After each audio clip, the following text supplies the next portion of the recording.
o que tem de filho do diabo mercenário atrás de púlpito hoje engravatado, de Bíblia na mão pregando, falando Jesus, Jesus, o que tem hoje é impressionante. Parece que Pedro estava assistindo uma televisão. Impressionante, inigualável essa revelação. Amém. Lucas 18 diz assim: então Jesus propôs uma parábola aos seus discípulos, com a intenção de adverti-los quanto ao dever de orar continuamente e jamais desanimar. Ele lhes contou: em certa cidade havia um juiz que não temia a Deus, tampouco era sensível às necessidades das pessoas. E havia naquela mesma cidade uma viúva que frequentemente se dirigia a ele, rogando-lhe: faze-me justiça na causa que pleiteio contra meu adversário. Ele por algum tempo não a quis atender. Todavia, mais tarde considerou consigo mesmo: é bem verdade que eu não temo a Deus, nem respeito a pessoa alguma. Contudo, como esta viúva me importuna, farei justiça a ela, para não acontecer que por fim venha a me aborrecer ainda mais. Então concluiu o Senhor: atentai à resposta do juiz da injustiça. Porventura Deus não fará plena justiça aos seus escolhidos que a Ele clamam de dia e de noite? Ainda que lhes pareça demorado em atendê-los, eu vos asseguro, Ele vos fará sua justiça e depressa. No entanto, quando o Filho do Homem vier, encontrará fé em alguma parte da terra? Amém, irmão? Podeis sentar. Irmão, a gente sempre pega essa parábola e a primeira noção que vem à nossa memória é justamente o que diz, né? Então Jesus propôs a parábola com a intenção de advertir quanto ao dever de orar continuamente, né? Então Jesus quer que o seu povo, ali os seus discípulos estão começando a obra com ele, ainda tinha muita estrada pela frente. Ele está mostrando o valor que eles iriam precisar dar a esta comunhão para receber a direção para as suas vidas, o entendimento.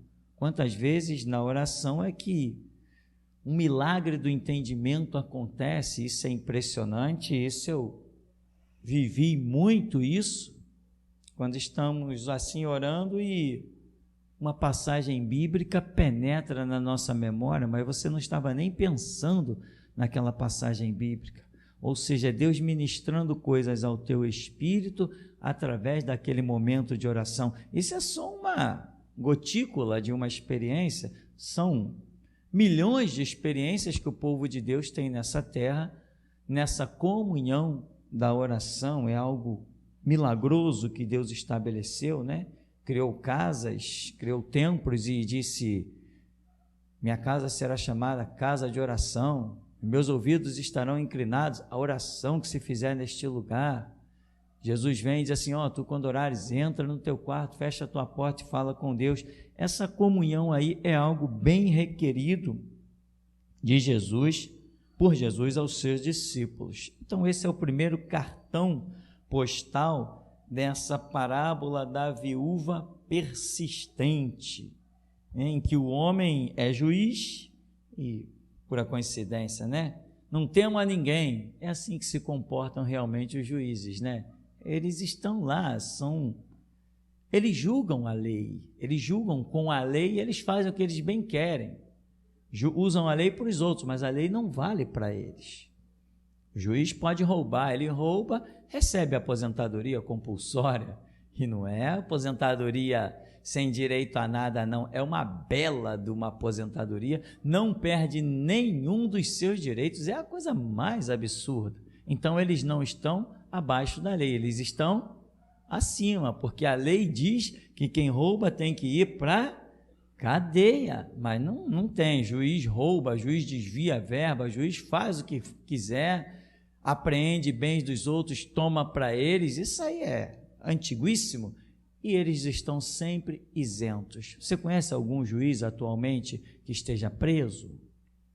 Não, mas tem um site na internet que a função desse site é mostrar coisas de juízes.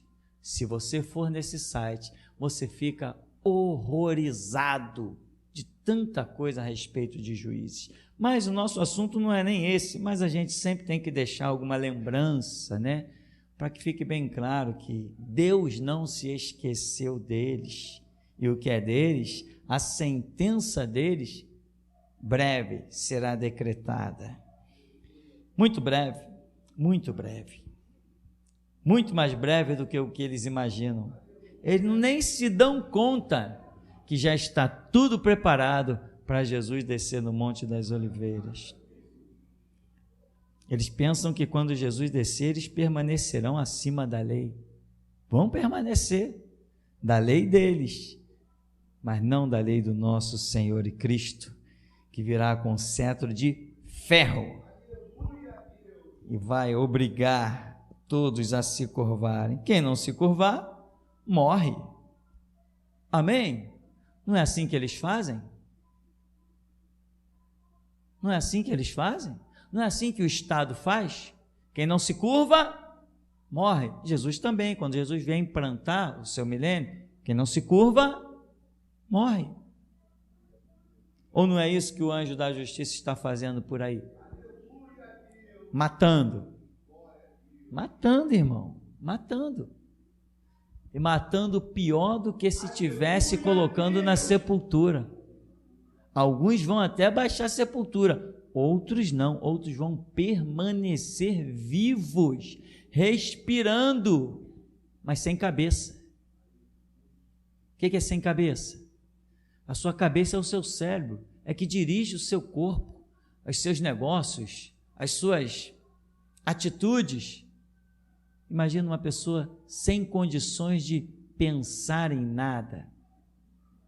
Esse é o castigo de Deus. Muita gente diz, tomara que Deus mate logo. Deus diz, não, vamos com calma. A minha justiça para alguns é a sepultura, para outros é um espinho cravado na carne. E eu prolongo a vida. Ele ia durar 60 anos, não, agora ele vai durar 120. Deus é terrível, irmão. A Escritura diz que horrenda coisa é cair nas mãos do Deus vivo. Por quê? Ele não simplesmente não mata, não. Ele não se sacia na sua justiça em simplesmente matar. A justiça dele é muito mais implacável que a nossa. Então os seus juízes podem esperar que a sentença deles não tarda e nós estaremos juntos para dar a sentença deles. Eles nem imaginam isso, isso para eles é loucura, mas para nós é poder de Deus. Então, eles assim, na cidade tinha um juiz que não temia a Deus, tampouco sensível à necessidade das pessoas. E na mesma cidade tem uma viúva que frequentemente se dirigia a ele rogando-lhe, faze-me justiça. Enfim, Jesus vai mostrar, olha, se essa viúva conseguiu justiça por importunar, né, vamos assim, por bater constantemente na porta desse juiz, quanto mais o vosso Pai Celestial, que vos ama, ele depressa ele vai fazer justiça a vocês, depressa, na visão de Jesus, né, depressa ele fará, mas ele adverte, vocês acham que é tardio, mas não é tardio, é depressa. Só que a gente quer as coisas num momento que não é o momento de Deus. Porque quando Deus quer nos abençoar, Ele espera o melhor momento, para que a bênção seja transbordante, sacudida. É essa a visão de Deus. Às vezes uma bênção fora, entre aspas, fora da hora, não tem a repercussão que Deus quer que tenha. Aí aqui, diz que uma viúva numa cidade, quem seria essa viúva? Será que é Israel? Faz justiça à minha causa. Israel lá até 1948, antes da ONU reconhecer a legitimidade do Estado de Israel, por que Israel não voltou para a sua terra? Por que Israel não empreendeu a sua fé e caminhou? Não, só depois que a ONU pelas leis dos homens, decretou a legitimidade do Estado de Israel em 1948, que eles começaram a voltar para a sua terra. Talvez Israel tenha sido essa viúva. Viúva é o cenário de abandono, necessidade, escassez. Esse é o contexto da palavra viúva nos tempos antigos, né? Então, Israel não bateu na porta de Deus. Ele ficou clamando a homens. A justiça até aconteceu. Os homens decretaram que Israel pudesse voltar para o seu estado. Israel lá se implantou, mas a guerra permanece até hoje. Porque eles conquistaram mais através de homens. O clamor deles não foi a Deus. O clamor deles foi Se o clamor deles fosse a Deus, eles não estavam nem aí para decretos de ONU nem nada, eles tinham metido o pé. E da mesma maneira que mesmo depois do decreto da ONU se via aviões não tripulados pelejando na guerra por Israel, pilotos dando relatos assustados porque viram seres imensos guerreando por Israel, sem saber de onde surgia. Ora, e eles nem clamaram a Deus. É porque Deus tinha uma promessa a Abraão, Isaque e Jacó. Agora imagina se eles tivessem clamado a Deus. Teriam dominado todo o território que Deus tinha de promessa mencionado desde os tempos antigos. Mas essa viúva está lá, batendo. Mas a esperança dela está onde? No juiz. Né? No juiz. Parece as igrejas, as assembleias de Deus hoje. A esperança deles está em quem? Nos políticos.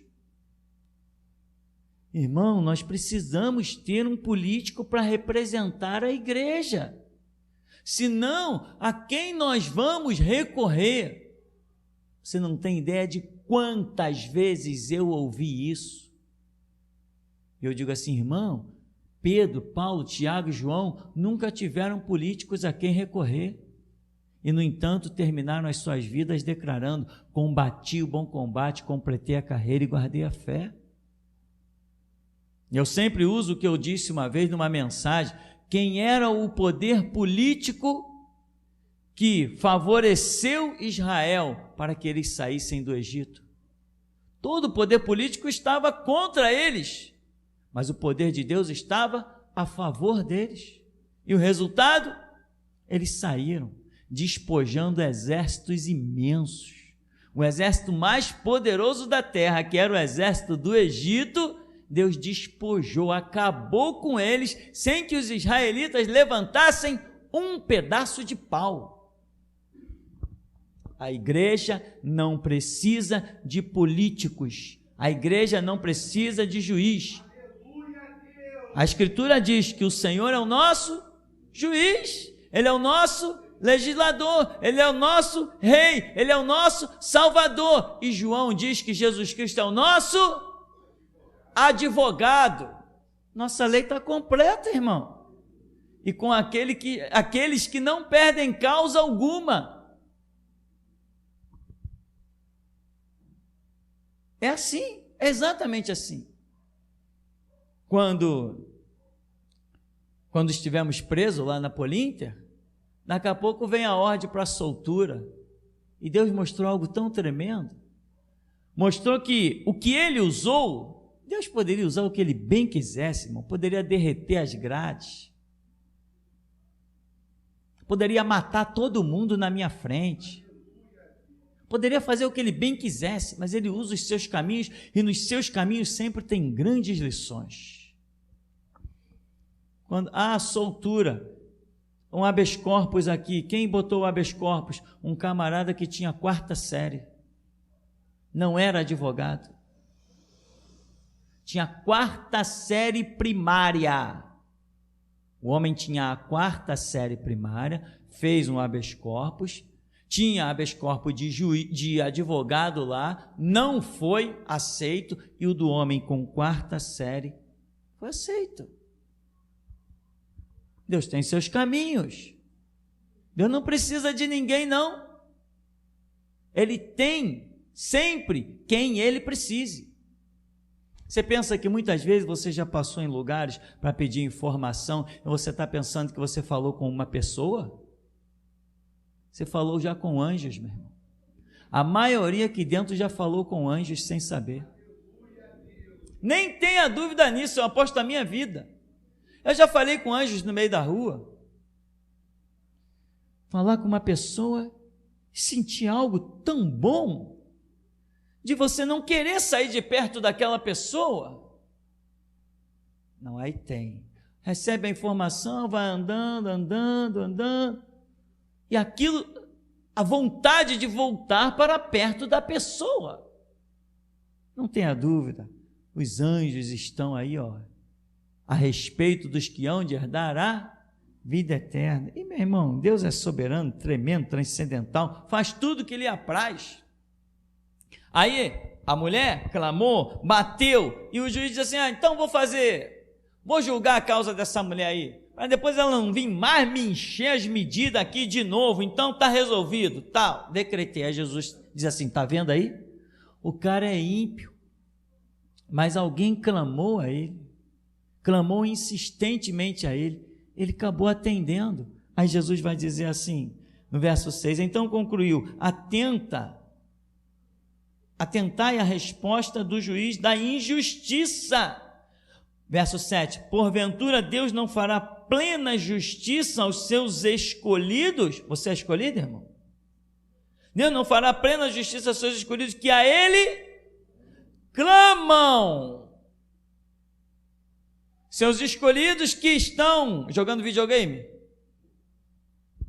estão de braços cruzados, estão vendo a vida passar diante de si. Irmão, presta atenção numa coisa que eu vou te dizer.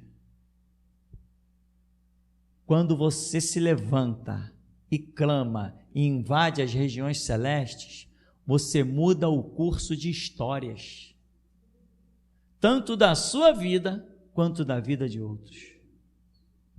Hoje, só porque nós começamos a orar aqui, a África já foi abalada. Nem tenha dúvida, o mundo está tomando um novo curso, um novo impacto, desde que Geração Jesus Cristo surgiu. O mundo está tomando um novo impacto. Antes todo mundo conversava, falava, agora quando se ouve uma mensagem da Geração Jesus Cristo, todo mundo sai de banda. Pode até não querer aceitar, mas cadê a valentia deles? Cadê a ousadia deles? De criticar, de discriminar, cadê? Eu já falei isso há algum tempo atrás, Geração Jesus Cristo, é que daremos o curso espiritual do planeta, com todas as letras e com todas as ousadias. O diabo só não vai aniquilar se ele determinar. Às vezes o diabo põe na cabeça, vou acabar com aquela família. Se o diabo investir contra alguma das famílias da terra, ele vai ser bem sucedido, exceto se algum de nós chegar lá e disser assim, rua. É conosco que Deus conta hoje, meu irmão. Ninguém tem mais autoridade contra o diabo, não. As igrejas por aí já não estão nem mais falando do nome do diabo. Não, irmão, porque diabo é um nome que assusta. Irmão, covardia assusta mais que diabo. Medo assusta mais que diabo. Eu já ouvi, meu irmão, líderes falando isso. Diabo é um nome que assusta. A gente não toca mais no nome do diabo, não. Não faz parte da doutrina. O quê? Não faz? Eis aí vos dou poder para pisar serpentes e escorpiões de toda a força do diabo. E nada vos causará dano algum. Isso é a doutrina mais essencial, doutrina do cristianismo.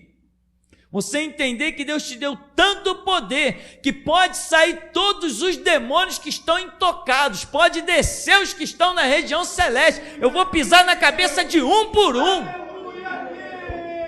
Isso é doutrina pura, essencial, isso é a força da alma, do espírito, do entendimento, isso é muita glória, muita. Aí diz, porventura Deus não fará justiça aos seus escolhidos que a Ele clamam. né? A Escritura diz que aquele que se aproxima de Deus é necessário crer que Ele existe e que é recompensador dos que o buscam. Só nessas condições que vai clamar. Você quer entendimento? Você quer sabedoria? A Escritura diz: clama a mim e responder-te-ei, e anunciar-te-ei coisas grandes e firmes que tu não sabes. Irmão, você tem que buscar, tem que estar nos pés do Senhor, tem que estar ali, tem que clamar, tem que entender. Muita gente entende errado às vezes as coisas que eu falo. Meu irmão, não compara a mim com você não. Eu sou um líder, você não. Quem não é líder tem que ser liderado. E às vezes as pessoas, uma vez uma pessoa até comentou, né? Que isso, pastor, dizer que não precisa orar? Meu irmão, não compare a minha vida com a sua. Eu sou seu mestre, eu estou te ensinando. Faz o que eu mando, não faz o que eu faço, porque o meu nível é outro. Meu nível é outro. Há muito tempo as pessoas, pastor, eu pregava nas igrejas, aí os pastores presidentes diziam assim: pastor, aí dá para ver que o pastor é um homem de muito jejum, né não? Eu dizia assim: pastor, nem pensar, meu negócio é um belo de um café da manhã. Que jejum? É mesmo? Não, mas o irmão, não jejuo. Que jejuar o quê? Amém? E nem tinha o conhecimento que tenho hoje, que jejum não faz parte da doutrina do Evangelho, nem tinha esse conhecimento. Não tinha conhecimento de tudo isso de Escritura, essas versões bíblicas, os originais e tal, não tinha isso. Eu dizendo: não, a minha alma diz que não é um estômago vazio que fortifica ninguém contra o diabo. Fé não é ficar de barriga vazia. Ora, a fé vem por ouvir, e ouvir a palavra de Deus. O que adianta estômago vazio e cabeça também vazia? Tem que se alimentar da palavra. Aí Jesus diz assim: Ele fará justiça, mas fará justiça aos que clamam. Se não tem clamor, não tem resposta, não tem entendimento, não tem nada, irmão. Uma vez eu estava clamando, estava orando, e eu senti uma coisa sobre a minha cabeça.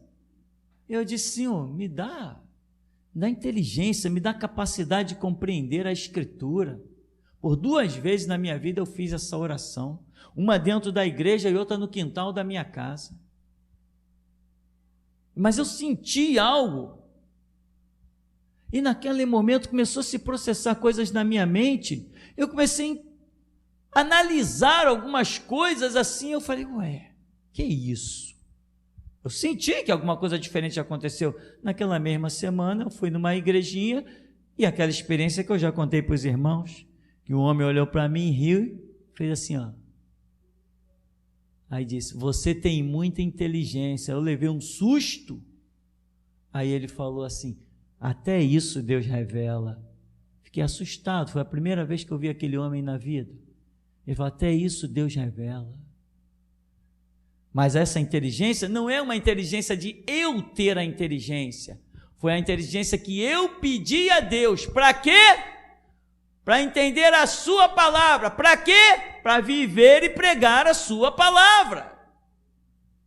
Eu não estou pensando em mim em nenhum momento, porque quem quer pregar esta palavra não está pensando na sua própria glória, está pensando na glória de Deus. Iludidos, loucos são os que pensam que pode pegar nesse livro e engrandecerem a si mesmo. Esses são loucos, completamente esvairecidos da vida. O que mais tem por aí é gente achando que pode se dar bem com a Bíblia. A Bíblia nunca vai se prestar ao capricho de ninguém, meu irmão. A minha palavra não voltará para mim vazia, ela cumprirá o que me apraz, diz o Senhor. A minha glória a outro eu não darei, diz o Senhor. E tem gente que pensa que pode pegar nesse livro e se encher da glória. Eu sei que tem gente até que confunde a minha maneira de falar, porque não vê o que está no meu coração. Eu quando falo, eu falo pesado mesmo, meu irmão. Eu falo para escandalizar. Sabe por quê? Porque eu sou o último Elias. Eu falo para escandalizar. Eu procuro sempre as palavras que mais vão escandalizar, porque isso é uma questão de justiça. Quem não teve capricho com a Escritura, não se firmou até aqui, daqui para frente vai se tornando cada vez mais difícil. E por isso que eu falo com toda arrogância para alguns que me ouvem e não entendem. Mas eu sei que eu sou uma das pessoas mais simples que o planeta já conheceu. Eu sei disso. Se sei. Né? Porque o homem que não discerne a si mesmo, não discerne mais nada. Jesus diz: Ele fará justiça aos seus escolhidos que a Ele clamam. Mas clamam como? De dia e de... O que é de dia e de noite? Continuamente, constantemente, é ininterrupto. Então, pastor, eu vou ter que ficar ali em oração o tempo todo? Dou uma paradinha para almoçar, volto para orar. Tomo um café, volto para orar. Vou para a janta, volto para orar. É isso? Não, não é isso, meu irmão. A Escritura diz que Ló afligia a sua alma. Mas ele afligia a sua alma? O que é afligir a sua alma? Afligir é bater, é agredir. Era isso? Não era isso. É uma questão interior. É como você processa. O seu clamor tem que ser constante. Você não pode, você tem que se sentir incomodado com a necessidade, aquela fome e sede de justiça. Você tem que sentir essa necessidade na tua vida. Você tem que olhar para o mundo e cada cena que você vê, você diz assim: Jesus, Maranata, vem logo. Cada notícia que você ouve, você diz assim: Senhor, isso vai acabar quando tu pisar no Monte das Oliveiras. Sabe, tu vê uma reportagem, tu diz assim: Jesus, vem e me traz contigo, que nós vamos acabar com essa história aí. Sabe, irmão, é esse um clamor de dia e de noite, não é simplesmente dobrar o joelho, não, porque tem pessoas que dobram o seu joelho, mas sua oraçãozinha é muito inútil. Inútil, sabe o que é algo inútil? Algo que não serve para nada. Inútil é que não pode ser usado. Tem orações que são assim: Senhor, abençoa a minha vida, Senhor, me dá suprimento, Senhor, me dá recurso para ir na tua casa, Senhor, não me deixa faltar o pão de cada dia. Isso é oração que o Espírito Santo pega e diz assim: joga isso no lixo, isso me abomina a alma. Buscai primeiro o reino de Deus, a sua justiça, as demais coisas serão acrescentadas.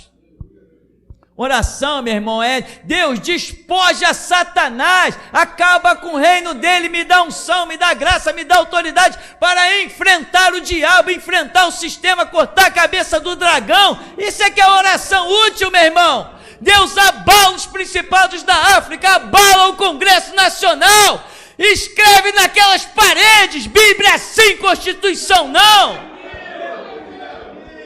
Isso é que é oração, meu irmão, é ousadia, é intrepidez, é visão do reino. Tem gente que não tem nada disso, fica com essas oraçõezinhas ridículas, oração de batista, oração de católico.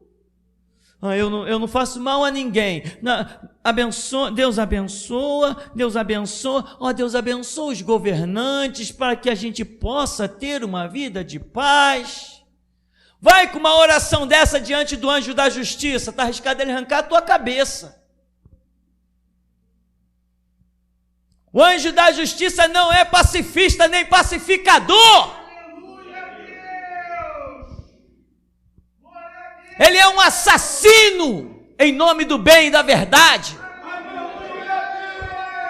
É isso que ele é.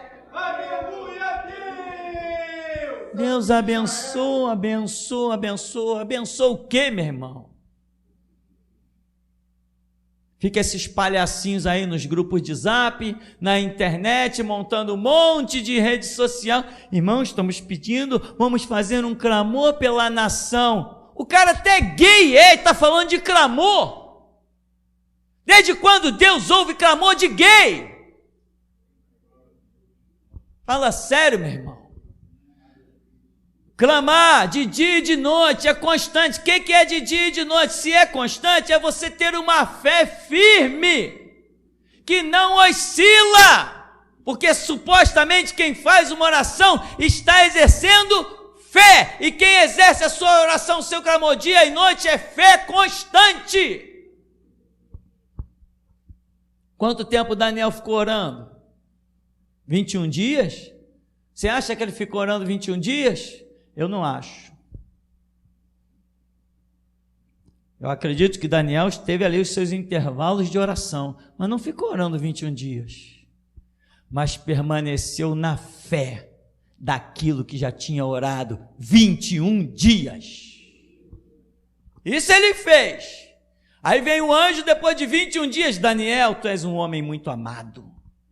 Desde o primeiro dia que tu começaste a orar e buscar o Senhor, eu fui enviado. E quando eu fui enviado, Daniel, o príncipe da Pérsia saiu e se opôs a mim, mas eu guerreei com ele, até que Deus enviasse outro, que ficou lá guerreando, e eu vim para te trazer a resposta, porque você é um homem muito amado. A peleja foi renhida, mas assim como tu não desististe, eu também não desisti. Sabe como que os céus se movem? Quando nós caminhamos.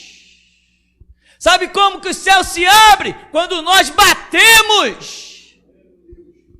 Batei, abri-se-vos-á, buscai e achareis.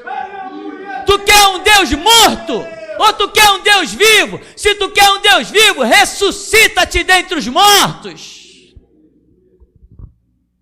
Sabe o que Deus pode fazer sobre essa terra? Aquilo que você fizer.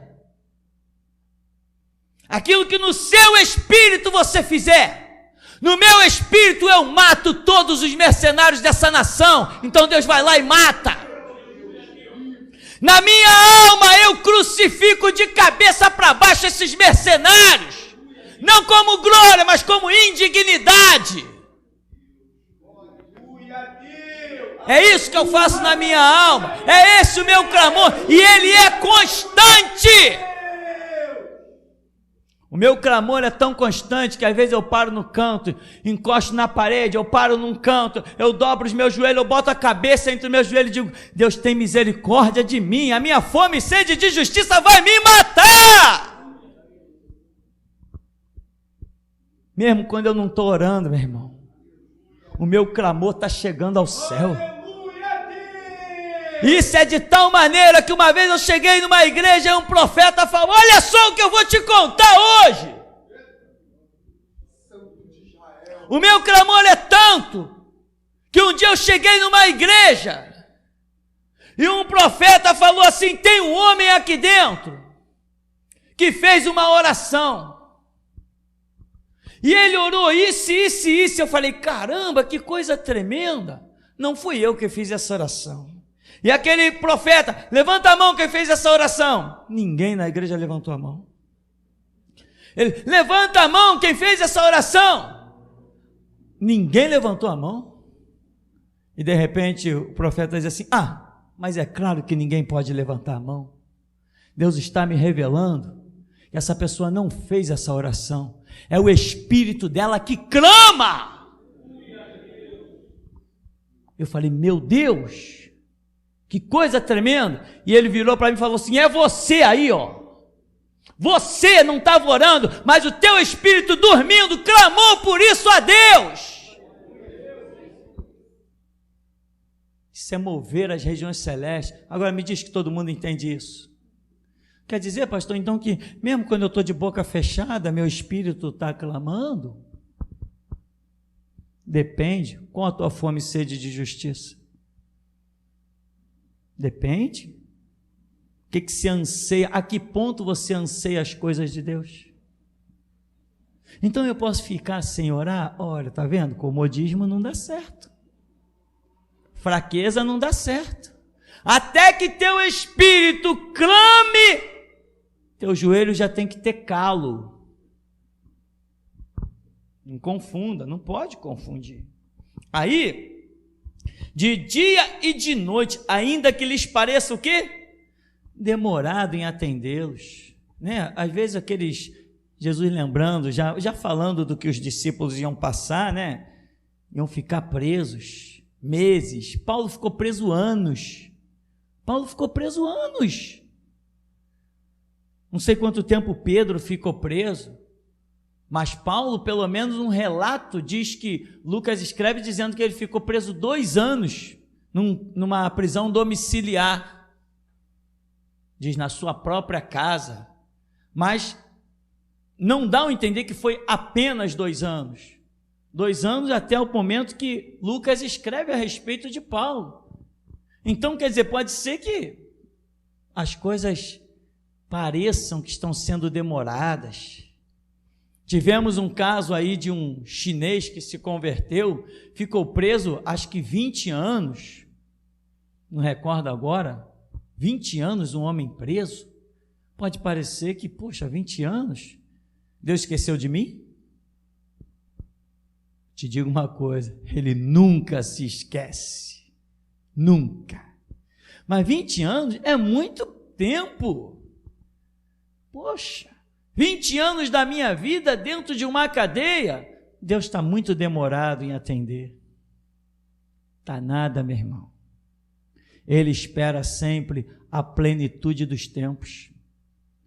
Muitas pessoas que foram livres e viveram sua vida com 80 anos, não realizaram obras que outros em 5 anos conseguiram realizar, porque não depende do tempo, depende da entrega. Não é com o tempo que Deus realiza obras, é com a entrega. Quanto tempo foi o ministério de João Batista? Isaías, que teve um ministério de cerca de 30 anos ou mais, Isaías não ouviu dos nascidos de mulher, ninguém é maior que Isaías. Jeremias não ouviu dos nascidos de mulher, ninguém é maior que Jeremias. Moisés não ouviu dos nascidos de mulher, ninguém é maior que Moisés. Josué não ouviu dos nascidos de mulher, ninguém é maior que Josué. Ezequiel não ouviu dos nascidos de mulher, ninguém é maior que Ezequiel. Estou falando de homens que tiveram ministério de 20 a 30, 40 anos, mas um homem que teve uns anozinhos de nada, João Batista, Jesus diz, dos nascidos de mulher, ninguém foi maior do que ele. Como? Um homem com ministério de 4, 5 anos? Não depende do tempo, depende da entrega. Entrega tudo, larga tudo hoje no altar. Depende da entrega, depende do foco da sua visão. É disso que depende, irmão. Aí diz, olha, ainda que lhes pareça demorado em atendê-lo, irmão, não é demorado. Verso 8, eu vos asseguro, ele vos fará sua justiça e depressa. No entanto, quando o Filho do Homem vier, encontrará fé em alguma parte da terra? Jesus está falando de algo muito tremendo, do clamor, da oração. E qual é o contexto? Fala mais alto. O contexto é justiça. Ele está falando. Aí ele vai e cita a sua vinda. Quando ele fala do contexto de justiça, ele cita a sua vinda e ele diz, eu vou achar fé quando eu voltar. Estamos vivendo o tempo da apostasia, é o tempo de negar a fé. Essa parábola é para hoje, é para agora. Ela é agora, o cumprimento dela é agora. Deus fará o quê? Justiça àqueles que o clamam. Num tempo em que ele está dizendo, será que eu vou encontrar fé na terra? E eu já falei, se depender de mim, vai encontrar. E se depender de você, irmão? O meu viver, meu irmão, só tem uma razão: Jesus Cristo. Muitas vezes já dobrei o meu joelho e disse assim, Senhor, se tu não recrutares a minha vida para o teu serviço, me mata. Não me deixa viver porque eu não quero. Não me concede essa tortura de ter que viver nessa terra sem te servir. tem misericórdia. Eu não quero viver se não for para servir a Jesus Cristo. Não quero, eu me recuso. Eu já falei que se Jesus se manifestar em mim e disser assim, tu perdeu o ministério, tu pisou na bola, eu não vou te dar mais ministério. Eu entro no quarto, tranco e fico lá até morrer de fome. Mas não saio mais, porque não quero outra coisa na minha vida, a não ser servir a Jesus Cristo. E você? O que você quer desse mundo? Seus negócios vão bem? Você está comprando casas, você está comprando carros, seu negócio está multiplicando, está tudo indo muito bem, você está feliz da vida. Eu só tenho uma felicidade, é quando vejo Deus falar pelos meus lábios, o resto não me interessa mais nada. Eu já disse para Deus, Deus, se eu tiver que subir nesse púlpito e tu não fores falar por mim, me diz para fechar a igreja, mas não me tortura, tendo que chegar ali e dar palavras naturais. E são 17 anos em que eu subo nesse púlpito e todos os dias Ele tem falado. Se não tem falado com alguns, lamento, mas comigo tem falado. Mas quando vier o Filho do Homem, o cenário é esse, porventura achará fé na terra? Irmão, Ele não é tardio. E o nosso clamor está fazendo diferença na terra dos mortais. Aleluia, Deus! O nosso clamor está fazendo diferença. Pessoas não baixaram a sepultura ainda por causa do nosso clamor. E outros que viveriam para fazer suas maldades já vão baixar a sepultura antes que a sua maldade se conclua. Pastores vão colher o gosto amargo da desgraça pelo seu mercenarismo, por causa da nossa fome e sede de justiça. Se não houver fome, para que Deus vai dar comida? Se não houver sede, para que Ele vai dar água? Se nós temos fome e sede de justiça, Ele fará. Aleluia, Deus! É assim que funciona, irmão. É assim que funciona. E Abacuque diz, olha, se tardar, espera, porque certamente não tardará, mas virá. É isso que Abacuque diz quando o cenário de Israel é uma desgraça, uma catástrofe, Babilônia vai dominar tudo. Ele diz, clama por justiça, e se achar que está tardando, espera, porque certamente virá. Certamente virá, certamente virá, certamente virá, certamente virá. Aleluia. Muitos que estão por aí explorando um povo, pegando a igreja do Deus vivo e colocando como capacho, como tapete do diabo, da política, da maçonaria. O meu clamor, Deus, não deixa eles baixar a sepultura, não deixa, antes que a tua espada os atravesse. Eu estou batendo na porta, ei juiz, julga a minha causa, porque eu tomei para mim a causa dos que não podem combater. Porque ninguém no planeta é tão forte quanto eu e você. Eles não podem guerrear os fracos. Nós precisamos tomar a causa deles. Deus me chamou para comprar barulho, meu irmão. Não chamou para viver a minha vida, chamou para viver a vida dele. E se ele diz, bem-aventurado que tem fome e sede de justiça, imagine você a fome e sede de justiça que ele tem. O anjo da justiça foi ele que criou. Quando Deus, antes da criação do mundo, ordenou que hajam os exércitos celestiais, ele, depois de tudo, ele disse, agora eu quero um anjo especial, um anjo cheio de espada, um anjo cheio de fúria, um anjo cheio de fome e sede de justiça, que haja o anjo da justiça. Ele não criou esse anjo para ficar lá de braços cruzados. Ele não criou esse anjo à toa para ficar diante do seu altar. Ele não criou esse anjo para ficar passeando no céu. Ele criou esse anjo porque ele sabia que um dia alguém ia clamar e ele ia enviar esse anjo na terra.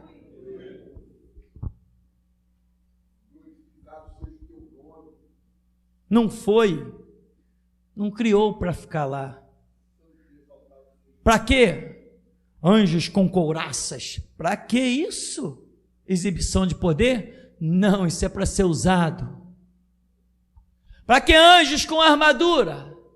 Para que cavalos imensos? Para que espada e escudo? Se você nunca viu, meu irmão, que Deus abra os teus olhos nessa noite. O semblante deles na guerra são tão destemidos, tão terríveis, que só de olhar de longe, quando ele olha assim para você, tu estremece. Tu estremece. E é por isso que muitas vezes, nós que somos mais temerosos, nem vemos os anjos, porque mesmo eles sendo enviados a nosso favor, nos amando, ainda assim nós temeremos, sairemos correndo. Deus não criou um exército de anjos para ficar desfilando de um lado para o outro do céu, meu irmão. Ele não se intitulou Senhor dos Exércitos para viver de paz. Quem vai viver de paz não precisa ter título de Jeová Savaote, o Senhor dos Exércitos. Você concorda comigo? Jeová Mikadisquim, o Senhor que é nossa justiça, Tissidikenu, para quê? Se ele não vai fazer justiça, ele fará. Mas quando vier o Filho do Homem, porventura achará fé na terra? Jesus está prestes a vir, meu irmão, e ele vai achar fé na terra, porque ele vai achar um povo chamado Geração Jesus Cristo, ainda que seja o grito da meia-noite, mas esse título, Geração Jesus Cristo, não sai mais da terra até o arrebatamento da igreja. E tem mais, na grande tribulação, esse nome ainda será muito lembrado. E até aqui nos tem ajudado, Senhor. Assim que começou o primeiro louvor, eu vi um homem com uma planadeira. E essa planadeira ia e tirava retava uma madeira. E esse homem ia trabalhando com essa planadeira de carpinteiro. E quando eu olhei, essa madeira fazia parte de uma cruz. E esse homem ia arretando essa cruz. Então o Senhor me disse: eu estou preparando as cruzes. Eu vos preparo cruz. Amém. Ainda na parte dos louvores, eu vi como de uma mesa grande, bem grande a mesa de comprimento, e vários anjos chegaram na frente dessa mesa e eles derrubavam papéis, vários papéis. Cada anjo tinha um papel com coisas escritas. E isso vinha irmãos e assinavam embaixo desse papel. Vários anjos e vários irmãos, cada um num lado dessa mesa, e assinando vários papéis, né? Um papel para cada irmão, e assim ia numa fila, um atrás do outro, e assinando. Então eu vi um livro grande, de 2 partes, muito grande. E nesse livro eu vi o pastor. E o pastor foi também e assinou embaixo desse livro. E o Senhor me disse: eu vos mostrei o meu contrato, e vós fizesse pacto comigo essa noite. Amém. Eu via muitas cruzes, muitas cruzes. E em algumas delas já tinha irmãos pregado nessas cruzes e outras estavam vazias. Amém. Eu via o mundo todo em chamas, um fogo terrível, um fogo de enxofre e fumaça, como que os olhos não podiam ver um palmo adiante. E o templo tinha como que uma redoma de vidro, e esse fogo não conseguia passar aquela redoma, e só o templo ficava protegido. Amém. Assim que o pastor começou a orar, eu vi como que uma cachoeira de água límpida, muito límpida, muito límpida. E essa água corria e ela vinha num córrego que se virava e se ficava em 4 córregos. Então, de 4 cantos vinham essa água muito límpida. E o Senhor me falou: estas águas límpidas são o teu ministério, Elias. Assim que eu vejo o teu ministério, e nisso caíram 4 espadas brancas do céu em cada saída dessas águas. 4 espadas brancas. E em cima de cada uma dessas espadas caíram anjos, 4 anjos, e ficaram em cima de 4 espadas.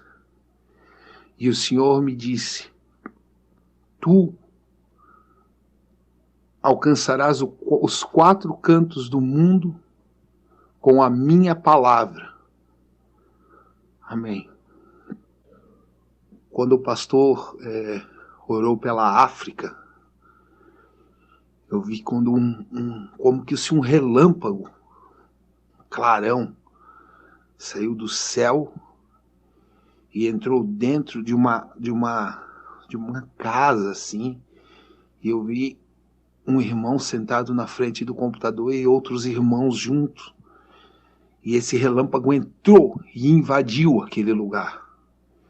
Mas ele pegou em primazia um irmão que estava na frente desse computador sentado. E esse relâmpago entrou na África, onde os irmãos ouvem o culto. Amém. Eu vi uma grande águia e ela vinha trazendo algo nas suas garras.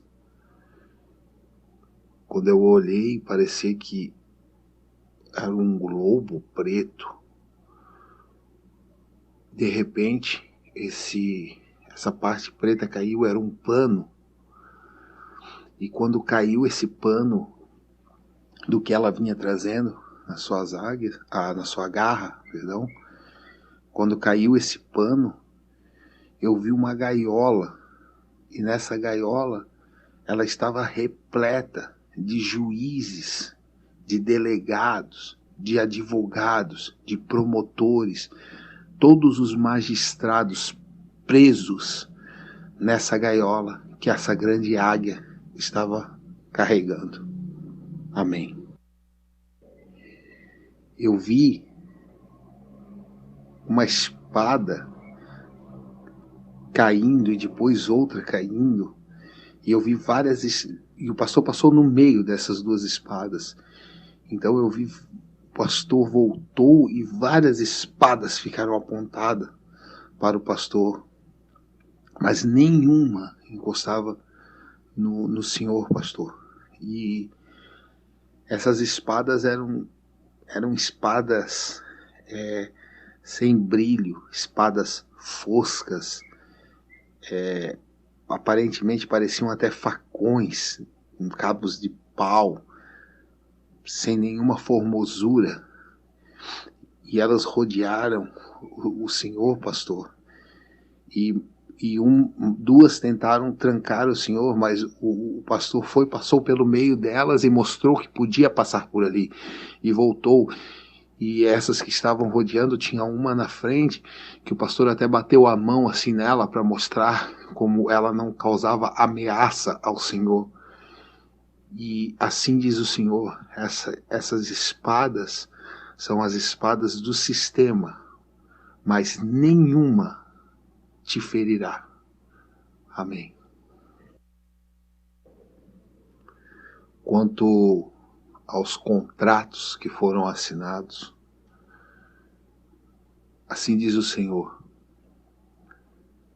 vocês assinaram, a decisão foi de vocês que assinaram o meu contrato, e o que ali está escrito, vocês o sabem, pois eu venho falando dia após dia. Amém. Quando o pastor falou que o nível do Senhor era muito superior ao de todos os outros da igreja, a terra levantou o Senhor do chão e o Senhor subiu muito alto e continuou pregando lá do alto, onde ninguém podia alcançar o Senhor, mas todos continuavam ouvindo. Amém. Pastor, na hora que o Senhor falou da oração que foi feita, e que não foi o Senhor que fez, mas o Espírito do Senhor que clamou, um anjo desceu do céu. Esse anjo era um anjo diferente, eu nunca vi um anjo como esse. As asas dele eram muito bonitas, o cabelo dele era amarelo cacheado, e ele era um anjo de gentil aspecto. Ele não era um anjo, ele era um anjo mais gentil assim. E o Senhor me disse que esse anjo é um anjo muito importante. E esse anjo desceu e veio pelo teto da igreja. E ele veio muito rápido, ele não tinha tempo de descer, ele estava com pressa. E ele entregou uma espada de prata para o Senhor. E o Senhor pegou ela pela lâmina, não pelo cabo, mas pela lâmina, e o anjo já subiu. E o Senhor embainhou essa espada no seu lado direito. E o Espírito de Deus me disse: essa espada é por aquilo que o teu espírito clama, e na hora certa eu te mostrarei como tu irás usá-la. Amém. Quando o pastor começou a orar, a primeira oração, o céu se abriu. E quando o pastor orou pelo Congresso americano, eu vi o anjo da justiça cortar a cabeça daquele monumento que tem sentado na frente lá dos Estados Unidos, lá em Washington, D.C., aquela estátua de Lincoln. Ele cortou a cabeça da estátua e o braço direito dessa estátua. Amém. Eu vi no começo, antes do pastor começar a orar por justiça, quando o pastor ainda estava nos comentários, eu vi o anjo da justiça cortando muitas cabeças, enfiando espada em muitas pessoas, assim. Ele ia de um lado para o outro, assim, e ia cortando, e ele está trabalhando. Ele está trabalhando. Eu vi também quando um irmão glorificou, levantou a mão para glorificar, como que um prego gigante desceu do céu, um prego maior do que o próprio irmão, um pouquinho maior do que o tamanho dele. E esse prego veio e acertou a mão desse irmão e trancou a mão dele no chão. A mão que ele estava glorificando, trancou a mão dele no chão e ele ficou como que se gritando assim de dor. Amém. Eu vi agora, no final, no último louvor, um grande anjo desceu na frente do púlpito, virado para o púlpito, e ele ficou na frente do púlpito, e esse anjo tinha 4 asas. Amém. Naquela visão das águas, quando eu falei, tu alcançarás os 4 cantos do mundo com a minha palavra, é o Senhor, pastor. Deus falou, tu, Elias, alcançarás os 4 cantos do mundo com a minha palavra. Amém.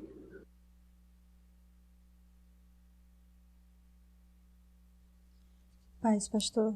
No início do culto, na primeira oração, Deus me mostrava, pastor, como se saísse de dentro do pastor uma cachoeira com a água, com a intensidade muito forte, uma água muito cristalina, que ela saía, uma cachoeira grande, e ela invadia toda a igreja e ficava assim, acima do joelho um pouquinho dos irmãos.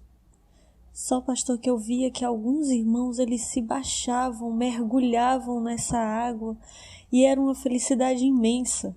Mas já teve outros irmãos que não se molharam, não tinha uma gota de água no corpo. Foi o que eu vi, pastor. Paz. Eu vi também, pastor, no primeiro louvor, um anjo. Ele vinha com a bandeja, e nessa bandeja ele tinha uma chave de carro. E ele vinha batendo essa chave nessa bandeja e olhando para toda a igreja. Ele colocou a chave de volta na bandeja e ele pegou ela por 3 vezes na mão, olhando para a igreja. Só que ele voltou a chave para a bandeja e ele saiu. Foi o que eu vi, pastor. Paz. Pastor, eu vi alguns redemoinhos de fogo que caíram do céu. E esses redemoinhos, eles envolviam alguns irmãos e ele cobria todo aquele irmão. Quando ele cobria ele todo, aquele irmão começava a falar em língua, sentindo a presença de Deus. Foi lindo, pastor. Inclusive, eu fui envolvida por um aqui na minha casa. Algo muito tremendo de Deus mesmo. Foi o que eu vi, pastor. Paz. Pastor, eu vi também no primeiro louvor que descia uma bola de fogo do céu. E um anjo, ele pegava essa bola de fogo na mão. E ele conduzia até onde está o pastor. E ele colocava próximo aos lábios do pastor. E esse fogo era como se ele entrasse, ele invadia o corpo do pastor. De repente o corpo do pastor não era mais corpo. Era todo tomado de fogo, era fogo saindo, chamas de fogo para todo lado. E ali, pastor, eu via que não era um fogo natural, não era um fogo assustador. Era uma coisa assim, linda, maravilhosa. Coisas que a gente vê que é do céu mesmo. Foi o que eu vi, pastor. Paz. Paz, pastor. Pastor, Deus me mostrava os grupos de cadeiras que tem na igreja. E o grupo que fica do lado esquerdo do púlpito, do lado onde tem o microfone de oportunidade dos irmãos, Deus me mostrava a irmã Cláudia, a irmã Dayana, o irmão Samuel, o irmão Josimar, mesmo nas primeiras fileiras das cadeiras. E Deus me mostrava um anjo que ele vinha com a bandeja na mão e ele tinha uns cálices na bandeja. Quando esse anjo vinha passando e alguns irmãos viam o que tinha naquela bandeja, alguns saíam como se o culto tivesse terminado. Eles davam as costas e iam para perto da porta de saída da igreja. E aquele anjo seguia até a irmã Cláudia. Ele chegava e dava um desses cálices para ela beber. E ali naquele momento que aquele anjo parava em frente à irmã Cláudia e à irmã Dayana, que a irmã Cláudia tomava aquele cálice, elas ficavam assim muito emocionadas, começavam a chorar bastante. E ali, quando elas viravam para olhar para o restante da igreja, não tinha mais ninguém. Todos tinham ficado de costas, estavam todos de frente para a porta. E em seguida, pastor, o senhor falou para Deus ele abater Satanás. E naquele momento, eu vi debaixo das cadeiras um alvoroço muito grande. Quando eu olhei, vi muita coisa se mexendo embaixo das cadeiras. Eu vi muitas serpentes. E aquelas serpentes, elas tinham um líder. Só que eu não via o líder logo. Quando eu observava, eu via uma cobra maior do que elas, bem maior que elas, mais grossa, grande e amarela. Ela pulava, pastor, de trás das cadeiras, por cima das serpentes, e ela vinha em direção ao altar. Quando ela vinha em direção ao altar, eu via quando aqueles anjos que eu falei na revelação do pastor, que eles estavam lá do lado do pastor, aqueles 4 anjos que Deus me mostrou hoje, que não são 4 anjos comuns. Eles são querubins. Pastor, um deles, que estava do seu lado direito, ele se posicionou à sua frente. E ele abriu as suas asas. Quando ele abriu as suas asas, ele olhou para aquela cobra.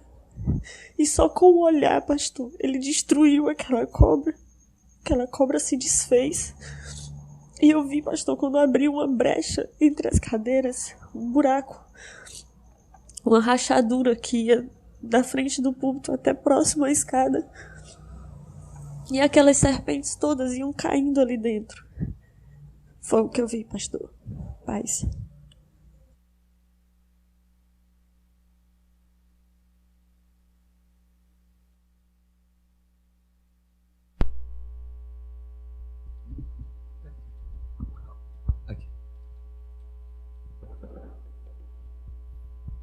Rapaz,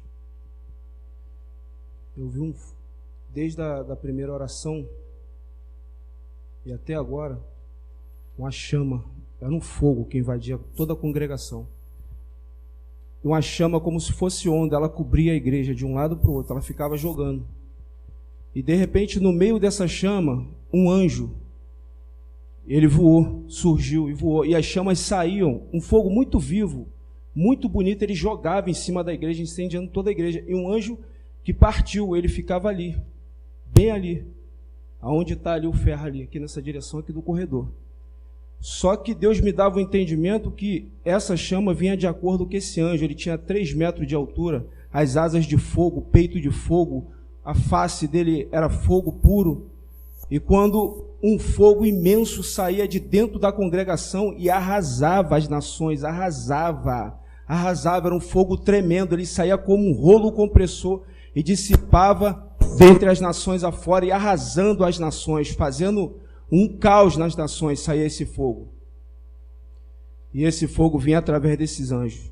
E logo após, no último louvor, Deus me mostrava muitas armaduras, armaduras de prata, armaduras de ouro, espada, couraça, cinturão, botas, capacete de prata, de ouro, tudo caindo sobre a igreja, à disposição da igreja. Estava tudo à disposição da igreja. Muitos capacetes, muitas espadas, muitos braceletes, bota, tudo à disposição da igreja. Assim me mostrou o Senhor. E na África, no momento que o Senhor orava, pastor, um anjo, ele voou na região da África e tinha um demônio sombrio, escroto. O demônio não tinha forma, ele era todo espalhafatoso, todo estranho e muito grande, um gigante, um demônio muito estranho. E o anjo cravava da cabeça até os pés e dissipava aquele demônio que estava próximo à região onde os irmãos se encontram lá ouvindo o culto, estava próximo ali da casa dos irmãos. Amém?